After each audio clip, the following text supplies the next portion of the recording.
I'm Jason Epperson. This is RV Miles, and it's time for the latest in RV and camping news. First up, Oregon Attorney General Ellen Rosenblum has announced a $3.5 million settlement with dealership giant Camping World, resulting from a multi-year consumer protection investigation by the Oregon Department of Justice. The investigation found that Camping World would advertise a heavily discounted, quote, dare to compare price. During negotiations, Camping World would then charge consumers for freight and prep charges that had been listed as included in the advertised price. Under the terms of the agreement, $3 million will be used to refund certain consumers that purchased an RV from Camping World between January 1st, 2017 and December 31st, 2018, and who paid more than the advertised price for the vehicle. Consumers who purchased a vehicle after December 31st, 2018 may also be eligible if they submit a written complaint to the Oregon Department of Justice within the next 6 months. Obviously, that's been 7 years now, so there's been a lot of customers since then. Under the settlement, Camping World cannot charge any consumer more than the advertised offering price of the vehicle, excluding optional goods or accessories, license and registration fees, or other taxes. The offering price must be available to all consumers. It cannot be contingent on whether a consumer is paying cash or financing the deal. If something is required to be paid, it has to be put on the price sticker, just like when you buy a car. The RV industry isn't subject to the consumer protection laws that require automobile manufacturers to have detailed window stickers. So in many ways, buying an RV is like buying a car decades ago. People ask me all the time about buying at Camping World. They've heard to stay away, but they see the listed price is lower than anywhere else online. That's because of these dealer prep fees. Camping World charges well over what most dealers charge for prep fees. That's how they make up the difference. It's basically cleaning your unit, filling it with water and propane, and doing basic checks of systems. I'm not saying Camping World always double charges these charges, but that charge is generally pretty high in the first place. Oregon also wants Camping World to use clear abbreviations on its purchase orders so that consumers can tell what they're being asked to purchase. The investigation found that Camping World would often use the term environ on purchase orders to describe a limited warranty against weather damage that they're profiting off of, but it sounds like a required environmental charge by the state. Consumers who have questions or believe they may have been affected by Camping World's actions should contact the Oregon Department of Justice Consumer Hotline at 1-877-877-9392. To learn more and file a written complaint, visit the link I've added to the description of this episode.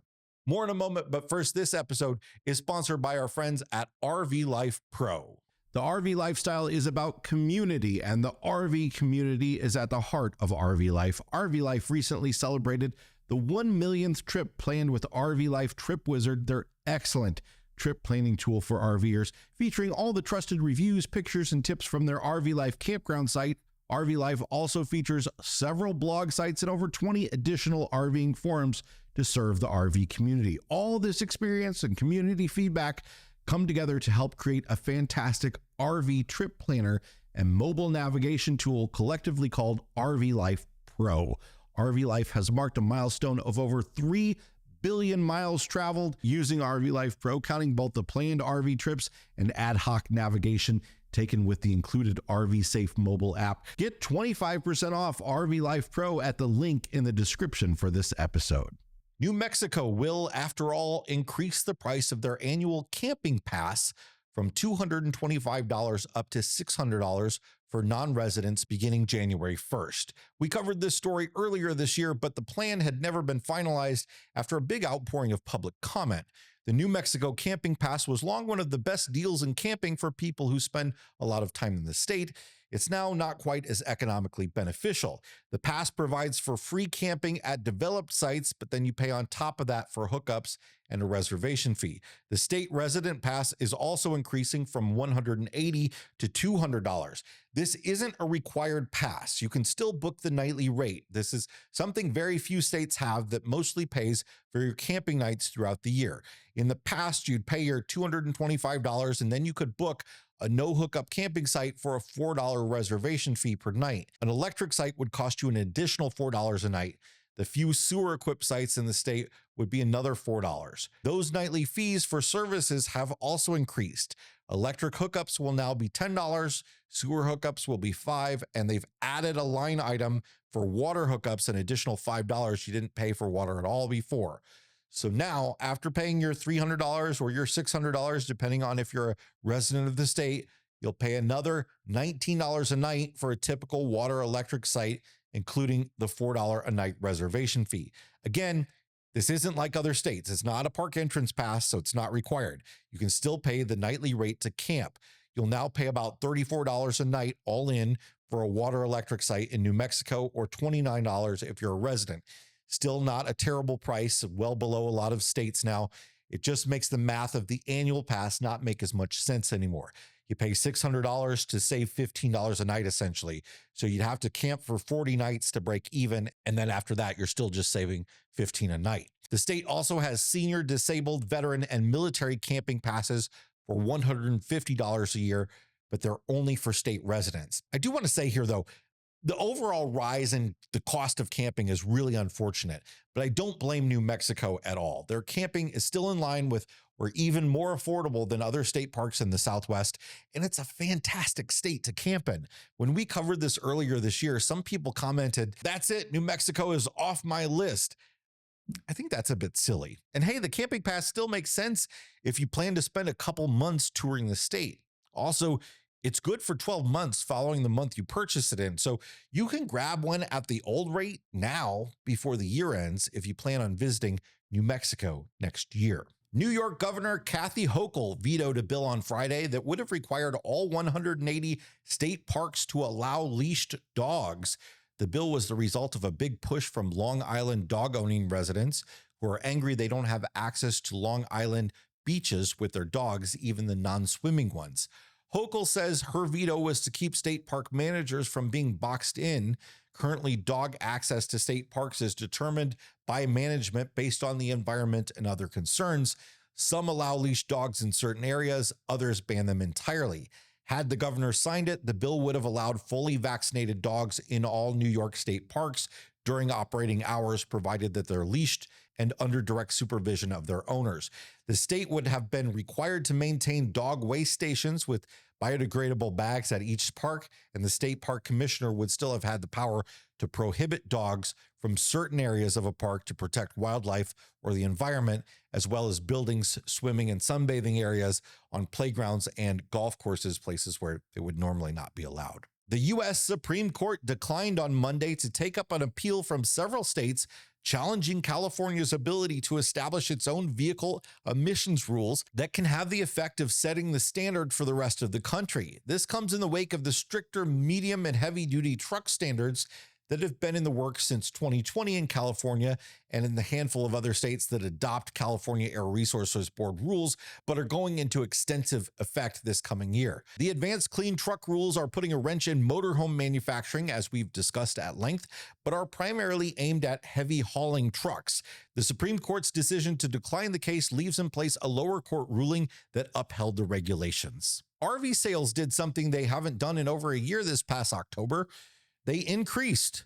According to Statistical Surveys, Inc., who track registrations of new RVs, there were 27,000 or so retail registrations in October of 2024, which is the latest month they have data for. That's a 2.6% increase over October of 2023. In the RV industry, we track year over year by month, so it's useless to compare October with June because it's a seasonal industry. June is a busy selling month and October generally isn't. Every other month this year has been lower than 2023's counterpart. Year to date, there have been 318,000 retail registrations, which is an 8% decrease over the same period in 2023. RV production remains way down, though it is starting to pick up a bit. The RV industry to date has produced about 30,000 fewer RVs than they've sold. A lot of that is due to trying to clear dealer lots of old inventory. We may be rounding the corner on that, though, as the RV industry built 30,595 RVs in October of 2024, over 3,000 more than were bought. RV dealers are restocking with 2025 units, and we'll see how that goes when the sales season hits in full force this coming spring. The number of RVs sold doesn't tell the whole story, though. The mix of the types and values of RVs sold has dramatically changed. In October, travel trailer sales were up 5.1% year over year, while fifth wheels were down 4.1%. Class A motorhomes down 10%, Class B motorhomes down 12%, while Class C motorhomes jumped 6.8%. So the lower priced travel trailers and the lower priced motorhomes are selling more than the high-end fifth wheels and the Class A and B motorhomes. We've been following the story of Melinda Van Newkirk, who was severely injured when her RV exploded due to a propane leak at a rest area on the Pennsylvania Turnpike. Sadly, after nearly a month in the hospital, she has died from her injuries. The explosion is believed to have been sparked when Melinda, unaware of the propane leak, lit a cigarette outside of her motorhome. She was 68 years old. Rocky Mountain National Park still has not set an opening date for its largest campground, which has been undergoing refurbishment since 2023. Construction on Moraine Park Campground was supposed to end early this past summer. That date got pushed back to the end of the summer and then May of 2025. But now that reservations have opened up at other campgrounds in Rocky Mountain, May is still blocked off. The contractor is far behind due to weather conditions and surprises on site. The project involves drainage and erosion mitigation, replacing tent pads, adding wheelchair accessible sites, installing new water and electric, and upgrading walkways and parking areas. The park has 244 sites, and each year of closure means $1.3 million in revenue lost for the park. Last Sunday, I put out our National Parks News Roundup for December. Well, the next day, the White House announced the addition of another new national monument. The Francis Perkins National Monument in Newcastle, Maine, is the 433rd addition to the national park system, recognizing the accomplishments of the first woman to serve in a presidential cabinet. Serving as Secretary of Labor from 1933 to 1945, appointed by President Franklin D. Roosevelt, Perkins engineered sweeping reforms in workers' rights and labor standards, including the implementation of safety standards, a minimum wage, paid overtime, Social Security benefits, and child labor laws. Born in 1880, Perkins was an advocate, scholar, teacher, wife, mother, suffragist, author, and social worker with decades of experience in New York state government as a safety, consumer, and workers advocate prior to her historic appointment to Roosevelt's cabinet. Much of it accomplished before women obtained the right to vote in 1920. During her tenure as the longest-serving Secretary of Labor, Perkins was an instrumental force in Roosevelt's New Deal policies that aided recovery from the Great Depression. Perkins and Secretary of the Interior Harold Ikes were the only members of Roosevelt's cabinet to serve through the duration of his presidency. Together, they created public works programs that employed millions of people, including the Civilian Conservation Corps. The centerpiece of the new national monument is the Perkins family home, built in 1837 and known as the Brick House. Designated a National Historic Landmark in 2014, the Perkins homestead is a 57-acre property that supported the family for generations. The Francis Perkins Center purchased the site in 2020 from Perkins' only grandchild. The center donated 2.3 acres of the site, consisting of the brick house, an attached barn, a gravel driveway, a garden, and portions of a stone wall to the National Park Service to create the new national monument. The Francis Perkins Center will continue to maintain the rest of the property, and the organizations will work together to provide visitor access and services. Finally, AAA projects 119.3 million people will travel 50 miles or more from home over the year-end holiday period from Saturday, December 21st to Wednesday, January 1st. This year's domestic travel projection narrowly surpasses the previous record set in 2019 by 64,000 travelers. AAA expects an additional 3 million travelers this holiday season compared to last year. Nearly 90% of holiday travelers will be driving to their destinations, making it the most popular way to travel by far. 107 million people are expected to travel by road, and while that number is 2.5 million higher than last year, it's shy of 2019's record of 108 million.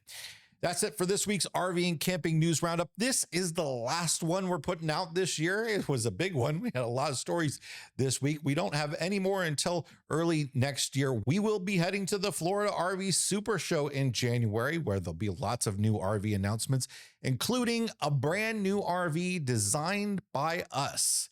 The Sabre 37 RV Miles is coming your way, and we're very excited to debut it at the Florida RV Super Show. We hope to see you there. We'll be there on the Wednesday and Thursday of the show. But of course, we'll be covering all the different debuts at the show on this channel. We did talk at length about our collaboration with Sabre on this new project over on the RV Miles podcast, if you want to check it out over there. Also, if you like the content we do and you want to support it, consider becoming a Mile Marker member. It's just $7 a month or $70 a year, and you get all sorts of perks. We're running a fantasy football league right now. We've got a book club. We do monthly live stream. We've got some special events. You get first access to any of our in-person events and more. Put a link to that in the description as well, but you can also head over to rvmiles.com/milemarker. Thanks so much for being here, everybody. Hit the like button if you got something out of this video. Subscribe if you want more like it, and we'll see you on the next one. Bye-bye.